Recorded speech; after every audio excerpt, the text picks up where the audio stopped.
खबर यूपी के झांसी से है, जहां सहकार भारती के विभाग संयोजक एवं राष्ट्रभक्त संगठन के केंद्रीय अध्यक्ष अंचल इद्रिया के नेतृत्व में तहसील दिवस में प्रदेश के पुलिस महानिदेशक को संबोधित एक ज्ञापन देकर महानगर में तैनात एक थाने के प्रभारी पर तमाम आरोप लगाए गए। ज्ञापन में आरोप लगाया गया कि पूर्व में अलग अलग थानों में तैनाती के दौरान उक्त प्रभारी द्वारा सट्टा माफियाओं से लगातार वसूली करने, धर्मांतरण के मामले में आरोपियों को थाने से छोड़े जाने, जिस फरोशी का रैकेट पकड़े जाने के बाद मकान मालिक को छूट दिए जाने के कई मामले सामने आ चुके हैं। 13 फरवरी को उक्त प्रभारी द्वारा फोन कर संगठन के सक्रिय पदाधिकारी अर्पित शर्मा को थाने बुलाया गया, जहां पर 30-35 असामाजिक तत्व थाने में पहले से ही बैठे थे। इन्हीं असामाजिक तत्वों ने हीरोज ग्राउंड के सामने अर्पित की मोटरसाइकिल में अपनी सफेद रंग की कार से टक्कर मार दी और लाठी डंडों से मारकर घायल कर दिया और गाड़ी में डालकर अपहरण कर ले जाने का प्रयास किया, परंतु लोगों के चिल्लाने पर वहीं छोड़कर भाग गए, जिसका मेडिकल भी पुलिस के द्वारा करवाया गया, परंतु रिपोर्ट दर्ज नहीं की गई। अंचल के आरोपों के अनुसार 28 मार्च को जब वह हलहर की देवी मंदिर रामनवमी की यात्रा की मीटिंग अटेंड कर लौट रहे थे, तो अत्री गार्डन के सामने राठौर नर्सिंग होम पर उसी सफेद रंग की गाड़ी से टक्कर मारकर घायल किया गया व गाड़ी में डालकर अपहरण किया गया। मारपीट कर अंगूठियां, पर्स, मोबाइल छीनकर नहर के किनारे फेंक दिया गया, जिसका मुकदमा बड़ी मुश्किल से कायम किया गया, परंतु मुख्य धाराएं हटा दी गई। इस मामले की जांच डीआईजी के आदेश से ललितपुर स्थानांतरित कर दी गई, लेकिन अब तक केस डायरी नहीं भेजी गई। ज्ञापन में और भी तमाम आरोप लगाते हुए पूरे मामलों की जांच एसएसपी स्तर के अधिकारी से कराए जाने की मांग की गई। झांसी से दीप न्यूज के लिए दीपक चंदेल की रिपोर्ट।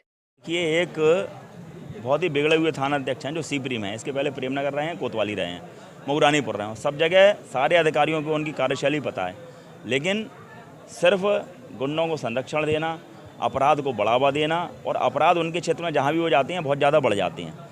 जो भी बड़े मामले होते हैं, धर्मांतरण का मामला हम लोगों ने पकड़वाया था सी बाजार के अंदर, जो मुख्य अभियुक्त थे उनको छोड़ दिया पैसे लेकर के। इसी तरह से आप देखोगे अभी फिलहाल में आरटीओ का जो सेंटर है उसका मामला पकड़ा गया, प्रदूषण वाला। उसमें जो मुख्य अभियुक्त थे उन दोनों को छोड़ दिया पकड़ने के बाद में, और जो बाकी के जो नौकर टाइप के लोग थे उन 8 लोगों को पकड़ के बंद कर दिया। इसी तरह से सेक्स रैकेट पर छापा डाला गया। कहा गया कि हम जाने कोई चावला थे उनको इसमें जो है मुलजिम बनाएंगे, लेकिन उनको ना बना करके सिर्फ जो लोग पकड़े गए उनको बनाया। उसके साथ ही साथ पुलिस मैनुअल का खुला उल्लंघन करते हैं, सादा वर्दी में घूमते हैं। सीओ दोनों आपने देखा होगा, सेक्स रैकेट पर छापा मारने गए, दोनों सीओ वर्दी में थे, सीओ सिटी और सीओ सदर, लेकिन वो एक ऐसे थे जो सादा वर्दी में वहाँ पर नीली टी शर्ट के अंदर वीडियोज़ आप लोगों ने बनाए हैं, देखे हैं सबने। तो ऐसे लोग जो कि अपने अधिकारियों की, एसएसपी की, डीआईजी को कुछ नहीं समझते हैं, वो तो कहते हैं हमारे ऊपर एडीजी लॉ एंड ऑर्डर का हाथ है।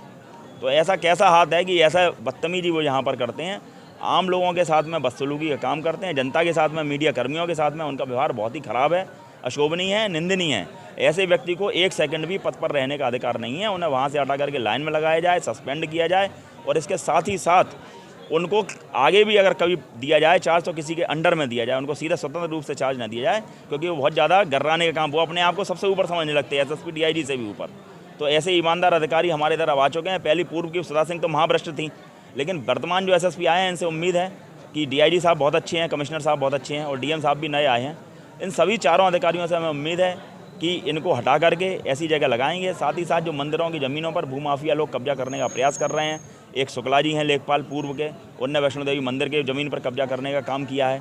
इसी तरह से मेहंदी बाग की ज़मीन है, उस मंदिर पर, लहर की देवी के मंदिर पर जो भूमाफिया लोग प्रयास कर रहे हैं कब्जा करने का, उसको राष्ट्रभक्त संगठन सहकार भारती कभी भी सफल नहीं होने देगा। और ये एक बानगी है, आज 10 दिन का समय है, 10 दिन के अंदर कार्रवाई नहीं होगी तो हम लोग डीएम कार्यालय पर या एसएसपी कार्यालय पर विशाल रूप में धरना देंगे, जिसमें कम से कम 2 से 2,500 लोग सम्मिलित होंगे। नहीं लगता है कि वो कोतवाली भी रहे, प्रेमनगर भी रहे, पर सीपरी आ गए, इस दरमियान वो मऊरानीपुर भी चले गए थे, तो इतना लंबे समय बाद आप लोगों को मांग उठानी पड़ रही है? नहीं, हम लोगों ने मांग उठाई। उन्हें मऊरानीपुर में, जब आपको ध्यान होगा, केदारेश्वर मंदिर में एक घटना हुई थी, उसको लेकर भी हम गए थे, उनको सस्पेंड किया गया था, लेकिन फिर जुगाड़ लगा लोगों के फिर आ गए।